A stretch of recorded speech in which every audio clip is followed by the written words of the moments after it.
Welcome back to the channel. Today, we're diving into one of the most important financial systems in the world, the stock market. Not the Hollywood version, not the overhyped social media version, but how it actually works, from the ground up. By the end of this video, you'll understand what the stock market really is, why companies use it, how stock prices move, how investors make decisions, and how it all connects to the global economy. Let's get into it. First off, what is the stock market really? It isn't just a digital casino where numbers flash on a screen. It's a massive, interconnected system designed to let companies raise money and allow investors to buy ownership in those companies. At its core, it has two simple purposes. First, to help companies raise capital, and second, to give investors a way to share in a company's success. So when you buy a share of a company, you're not just clicking a button. You are becoming a partial owner of a real business with real assets, employees, products, and profits. So, why do companies even offer stock in the first place? Let's say a company wants to grow. Maybe they want to build new factories, hire more employees, or expand globally. They have two main options. The first is to borrow money through loans or bonds, but that money has to be paid back with interest. The second option is to sell equity, which means selling small pieces of the company to the public. When a company sells shares for the first time, it's called an initial public offering, or an IPO.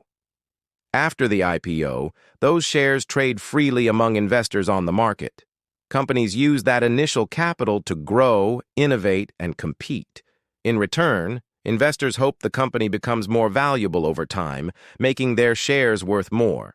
Stocks are traded on official marketplaces called exchanges. You've probably heard of the big ones in the US, like the New York Stock Exchange, or NYSE, and the NASDAQ.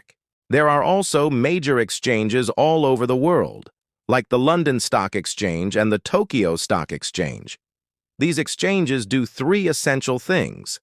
They provide a regulated meeting place for buyers and sellers. They ensure transparency, so everyone sees the same prices at the same time. And they maintain fair trading rules and systems to protect everyone involved. Today, most trading is done electronically. The days of traders shouting on crowded floors are mostly gone, but the exchanges still act as the backbone of the global financial system. Now, for one of the biggest questions beginners ask, who decides the price of a stock? The answer is simple: the market itself. Stock prices move based on the fundamental laws of supply and demand. So what drives that supply and demand? Well, a few key things. First, company earnings. If a company reports strong profits, more people will want to buy its stock, so demand rises. If earnings disappoint, demand falls. Second, news and events. Think about product launches, changes in leadership, mergers, or lawsuits. All of these can impact how investors feel about a company's future. Third, overall economic conditions. Things like interest rates, inflation, unemployment, and global events can affect the entire market. And finally, investor psychology. Emotions like fear, greed, optimism, and even panic influence millions of decisions every single minute. Ultimately, the price you see on the screen is simply the most recent price at which a buyer and a seller agreed to make a trade. To actually trade stocks, you need a broker. This is usually an app or a platform, like Fidelity or Charles Schwab, that connects you to the market. But behind the scenes, another group does some critical work: the market makers. Market makers are firms that continuously buy and sell stocks to keep the market liquid, meaning it's easy to buy or sell at any time. They quote two prices: the bid price, which is what they are willing to pay to buy a stock, and the ask price, which is what they are willing to sell it for. The small difference between those two prices is called the spread, and that's how many market makers earn their money. They are the essential grease in the gears that keeps the market running smoothly.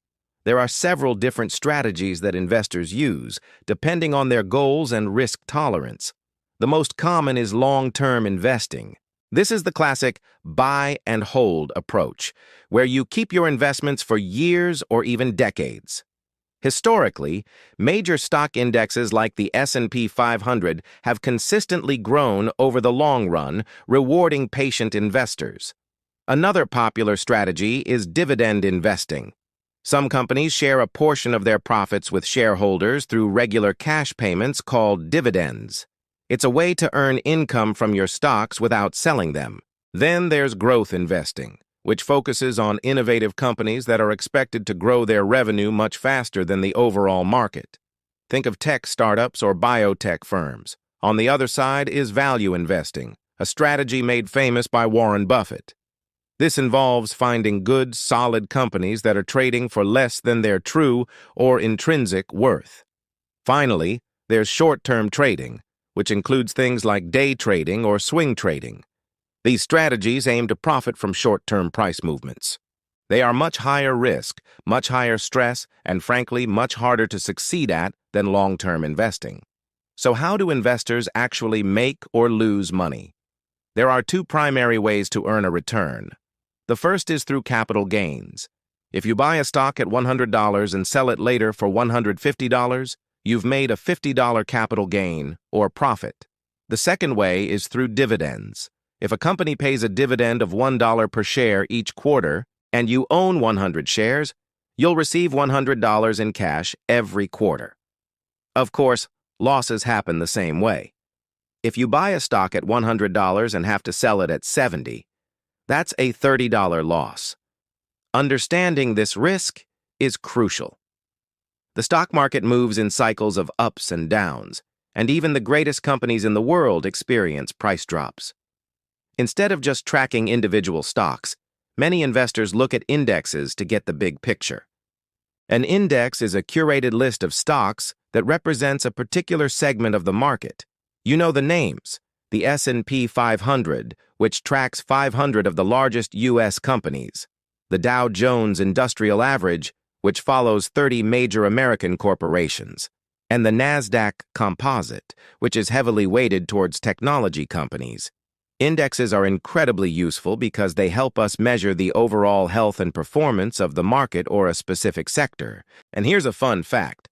Over long periods, broad market indexes have historically always gone up, despite all the short-term volatility and scary headlines along the way. You might be thinking, this is interesting, but I don't invest, so why does the stock market matter to me? Well, even if you never buy a single stock directly, the market affects your life in many ways. Job growth often depends on companies raising capital in the market to expand and hire. If you have a retirement account like a 401k or an IRA, that money is almost certainly invested in stocks and bonds. Even government policies are often influenced by the health of the market.